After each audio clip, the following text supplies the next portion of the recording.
ang tanan. Aron mahibalo ang tanang tao nga moabot ang katapusan. Tingali karon igsuon anak ka sa insaktong edad.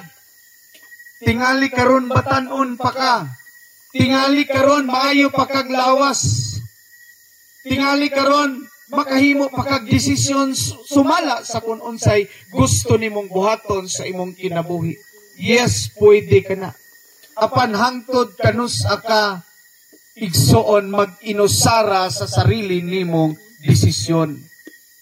Nining kagabion, ang gingharian sa langit, nagtawag kanimo, pikpik ka imong katapad.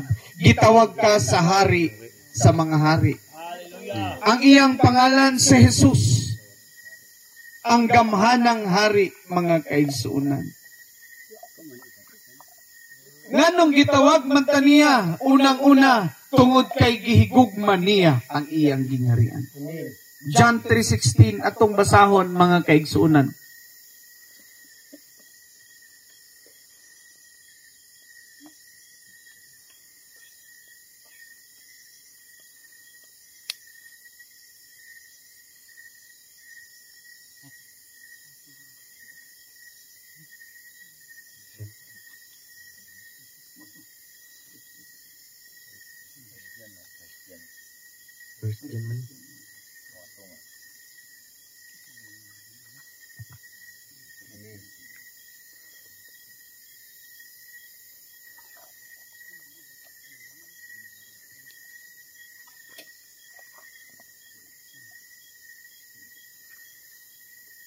Ingon diri mga igsuon sa John 3:16, kay gihigugma pag-ayo sa Dios ang kalibutan ug tungod niini gihatag niya ang iyang bugtong anak aron ang tanan nga motuo kaniya dili malaglag kun dili makabaton hinuon sa kinabuhing dayon. Gihigugma pag-ayo sa Dios ang kalibutan. Ug tungod niya na iyang gipadala ang iyang bugtong anak aron si bisan kinsa nga motuo dili malaglag apan makabaton hinuon sa kinabuhing walay katapusan. Kinsay gusto makabaton og kinabuhing walay katapusan. Ang sikreto og susi para mabatunan nato ang kinabuhing walay katapusan igsuon, sundo nato ang kabubuton sa amahan pinaagi sa anak. Gipadala sa amahan ang anak nga mao si Jesus aron mahimong tingog sa Dios amahan. Sumala sa Biblia, mga kaigsunan, si Jesus gipakita niya ang iyang kaugalingong kinabuhi ingon nga maayong sulumbanan. Ambot na ko ipasabot maayong giya sa mga tao nga mituo sa Dios. Mga kaigsuunan, dili pa ulahi ang tanan. Labi na sa mga kaigsuunan dinhi sa Sitio Baho. Dili pa ulahi ang tanan, mga kaigsuunan.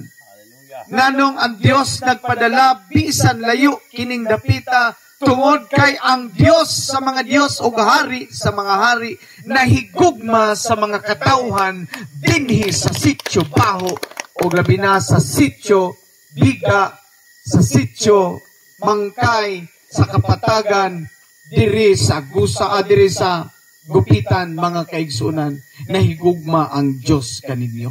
Amen. Makita na ninyo sa among dagway, di gyud mo kakita nga naguulmi. Sa dihang moabot mi dinhi, nalipay gyud mi nganuman. Niabot mi nining dapita tungod sa purpose sa Dios. Amen. Wala mi mianhi aron lang magpa-impress, no?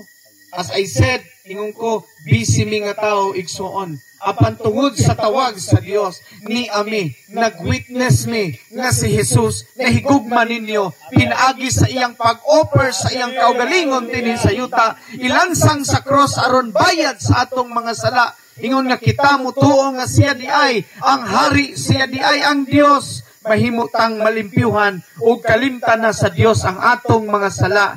inikabot sa panahon nga mubalik na dinhi siya, igsuon ikaw ug ako mag-uban dinha sa gingharian sa Dios. Mao nga karon pa lang igsuon, i-grab na nato ang opportunity nga diin kita nakadungog sa pulong sa Dios karong gabi una, baoni ang tuyo sa Dios. Ingon pa ang Biblia, ayaw na pagahia ang imong kasing-kasing. Ablihi karong gabi una ang imong kasing-kasing, kay ang hari nakigsulti kanimo, ang hari nagtawag kanimo, ang hari nag-offer kanimo og kinabuhi nga walay katapusan, igsoon. Amen. Hallelujah. Duwaton ba nimo ang offer sa hari karong gabi una? Amen. Hallelujah. Nahigugman siya kanimo. Hallelujah. Mayong gabi mga igsoon. Amen. Ayaw gyud sayangi. Karon nga tayo mga igsoon, ipaabot diri ang invitation letter nga mao si Jesus.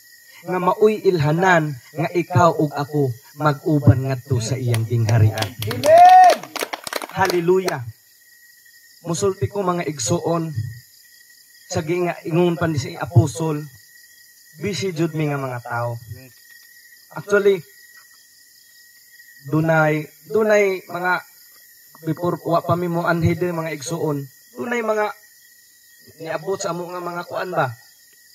Pero tungod sa dako nga gugma sa Dios dinhing dapita, niabot yun ang mga alagad diri. Ang purpose mga igsuon,